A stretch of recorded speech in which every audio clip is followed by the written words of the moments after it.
warahmatullahi wabarakatuh. Perkenalkan, nama saya Atnasri Ikrani Fitri dari kelas 10 IPS 3. Mata pelajaran yang akan kita bahas di dalam video ini adalah PPKN, di mana kita baru memasuki bab 1 yang berjudul Nilai-nilai Pancasila dalam kerangka praktik penyelenggaraan negara. Materi yang akan kita pelajari adalah sistem pembagian kekuasaan di Indonesia. Ada dua konsep pembagian kekuasaan. Yang pertama secara vertikal dan yang kedua secara horizontal. Di sini saya akan menjelaskan kurang lebihnya secara singkat tentang pembagian kekuasaan secara horizontal. Mengenai pembagian kekuasaan yang berdasarkan fungsi-fungsi lembaga, karena horizontal adalah sesuatu yang mendatar. Oleh karena itu, pembagian kekuasaannya sesuai dengan fungsi lembaga. Contoh pembagian kekuasaan antar tiga lembaga yang memiliki fungsi yang berbeda-beda.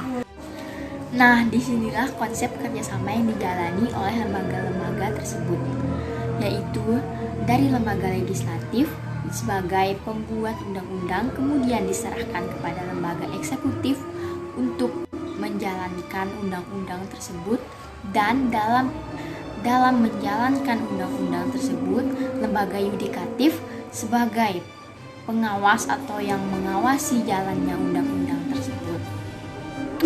Sekian yang dapat saya sampaikan, lebih kurangnya saya mohon maaf. Wabillahi taufiq wal hidayah. Wassalamualaikum warahmatullahi wabarakatuh. Assalamualaikum warahmatullahi wabarakatuh. Saya Andika Ramadhani Indun dari kelas MIPA 3. Di sini saya akan menjelaskan tentang pembagian kekuasaan secara horizontal.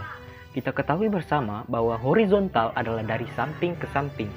Oleh karena itu, gambaran pembagian kekuasaan secara horizontal bermakna bahwa pembagian kekuasaan berdasarkan fungsinya. Oleh karena itu, garis besar dalam video penjelasan saya kali ini adalah pembagian kekuasaan secara horizontal adalah pembagian kekuasaan berdasarkan fungsinya.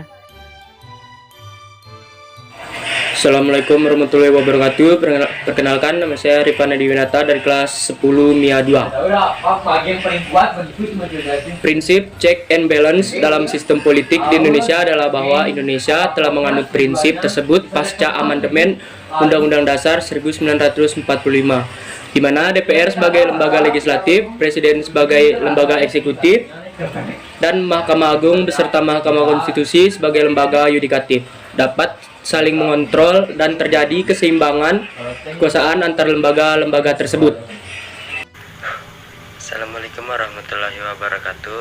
Perkenalkan, nama saya Eki Sultan Maulana dari kelas 10 MIA 2. Pertanyaan: jelaskan dengan singkat bagaimana proses pembagian kekuasaan secara horizontal di Indonesia yang dikenal dengan sistem check and balance. Proses pembagian kekuasaan ini awalnya dipelopori oleh John Locke, yang bahwasanya kekuasaan harus dibagi-bagi sesuai dengan perannya, dan di antara lembaga-lembaga harus saling bekerjasama dalam menjaga kemurnian aturan yang telah dibuat.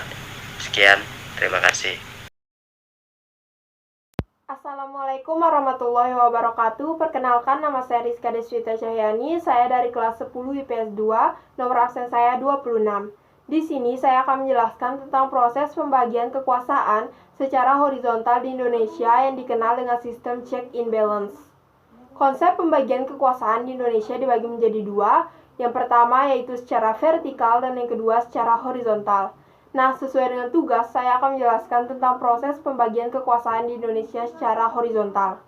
Secara horizontal atau sama rata, pembagian kekuasaan dibagi berdasarkan dengan fungsinya.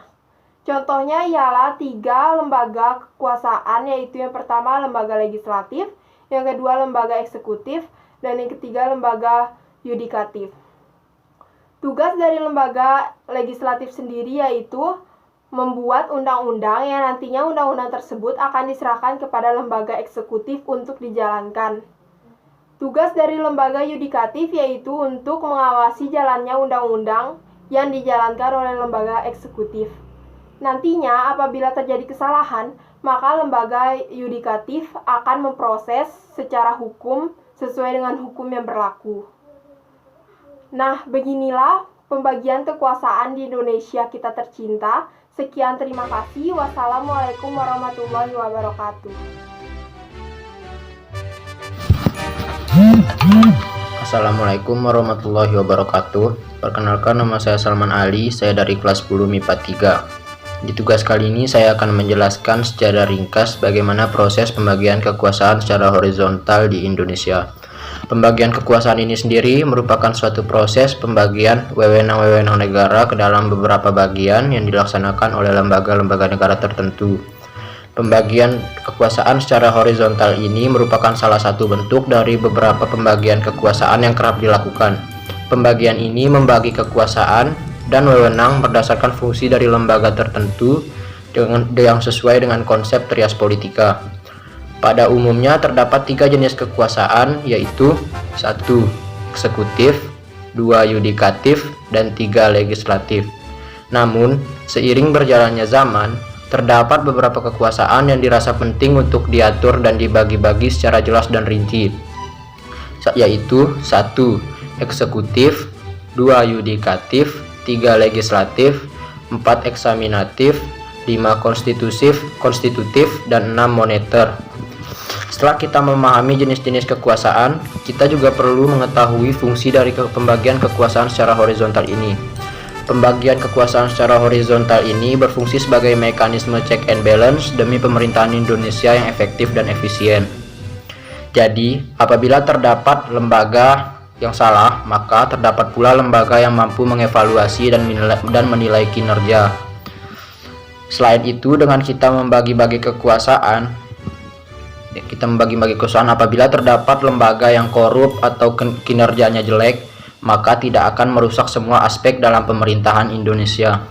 Jadi dapat kita bayangkan apabila terdapat hanya satu lembaga yang mengurus seluruh kekuasaan di negara ini, maka lembaga tersebut tidak hanya fokus pada satu tujuan saja, namun fokus ke banyak tujuan demi membangun negara yang baik.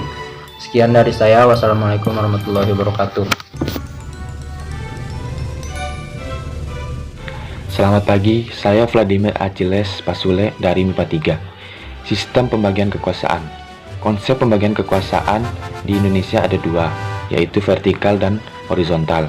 Di sini saya akan menjelaskan proses pembagian kekuasaan secara horizontal. Seperti yang kita ketahui, horizontal itu dari samping ke samping. Jadi, pembagian kekuasaan secara horizontal ini dibagi berdasarkan fungsinya.